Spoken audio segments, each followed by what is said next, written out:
Hi friends, welcome to அம்மாவின் சமையலறை கோயம்புத்தூர் சமையல். வாங்க இன்றைக்கி பருப்பு பொடி எப்படி செய்யலான்னு சொல்லி பார்க்கலாம். இது சுடு சாதத்தோட நெய் சேர்த்து இல்லைன்னா நல்லெண்ணெய் சேர்த்து சாப்பிடும்போது ரொம்ப சூப்பராக இருக்கும். இது செய்கிறதுக்கு அடுப்பில் ஒரு பேன் வச்சு ஒரு சின்ன கப்புக்கு 1 கப் அளவுக்கு துவரம் பருப்பு எடுத்திருக்கேன். துவரம் பருப்பை நல்லா வறுத்து எடுத்துக்கோங்க. நல்லா செவந்து வறுத்தெடுக்கணும். அதே நேரத்தில் கருக விட்டுறக்கூடாது.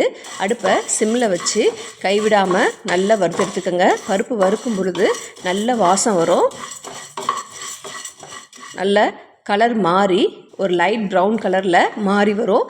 அந்த டைமில் நம்ம இந்த பருப்பை வேறு ஒரு பிளேட்டுக்கு மாற்றி ஆற விட்டுக்கலாம்.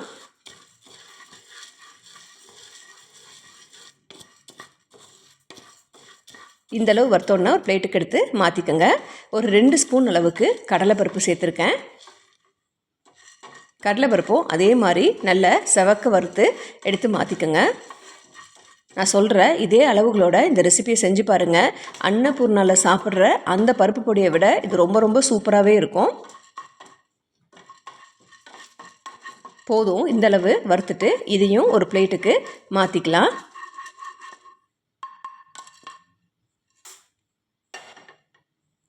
ரெண்டு ஸ்பூன் அளவுக்கு பாசி பருப்பு எடுத்திருக்கேன். இதையும் நல்லா வறுத்துக்கோங்க. எந்த பருப்பையுமே கருக விட்டுறக்கூடாது. சிம்மில் வச்சு நல்லா கலர் மாதிரி வர்ற வரைக்கும் வறுத்து எடுத்துக்கோங்க. பாசி பருப்போட 1 ஸ்பூன் அளவுக்கு ஜீரகம், 1 ஸ்பூன் அளவுக்கு மிளகு சேர்த்துக்கோங்க.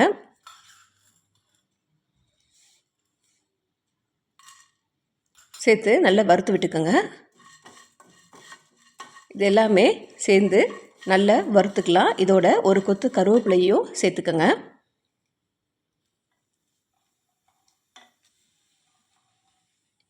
அதையும் நல்லா வறுத்து விட்டுக்கலாம். இதோட 10 பல் பூண்டையும் சேர்த்துக்கோங்க. எல்லாத்தையும் சேர்த்து நல்லா வறுத்துட்டு பருப்பு நல்லா கலர் மாறி வர்ற வரைக்கும் வறுத்தா போதும். மற்ற எல்லாமே இதோட சேர்ந்து வறுபட்டுரும். இதையும் அந்த பிளேட்டுக்கு மாற்றி ஆற விட்டுறலாம். இதோட ஒரு 10 வரமிளகாய் எடுத்திருக்கேன்.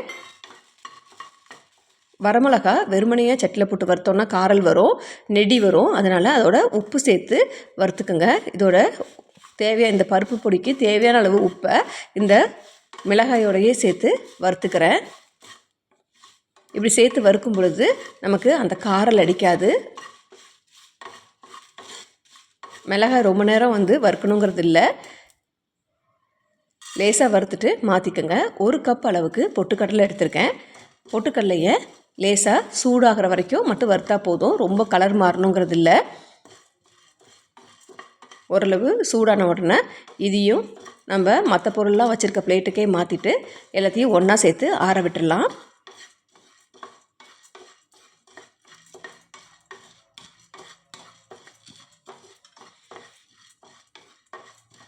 பொட்டுக்கல்லையும் இந்தளவு வறுத்தா போதும். இதையும் அந்த பிளேட்டுக்கே மாற்றிடுங்க. இதில் ஒரு சின்னதாக 3 துண்டு பெருங்காயம் எடுத்து போட்டிருக்கேன். வெறும் சட்டியிலேயே பெருங்காயம் இந்தளவு வறுத்து எடுத்துக்கலாம். எடுத்துகிட்டு அதையும் அதோட சேர்த்துக்கோங்க. இது எல்லாத்தையுமே மிக்ஸி ஜாரில் சேர்த்து அரைச்சி எடுத்துகிட்டு வந்துடலாம். எல்லாத்தையும் ஆற விட்டதுக்கப்புறம் தான் அரைக்கணும்.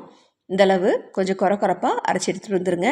இது சாதத்தோட நெய் விட்டு இல்லைன்னா நல்லெண்ணெய் சேர்த்து சாப்பிடும்போது ரொம்ப ரொம்ப சூப்பராக இருக்கும். நீங்களும் ட்ரை பண்ணி பார்த்துட்டு எனக்கு கமெண்ட் பண்ணுங்கள், லைக் பண்ணுங்கள், ஷேர் பண்ணுங்கள். தேங்க்ஸ்.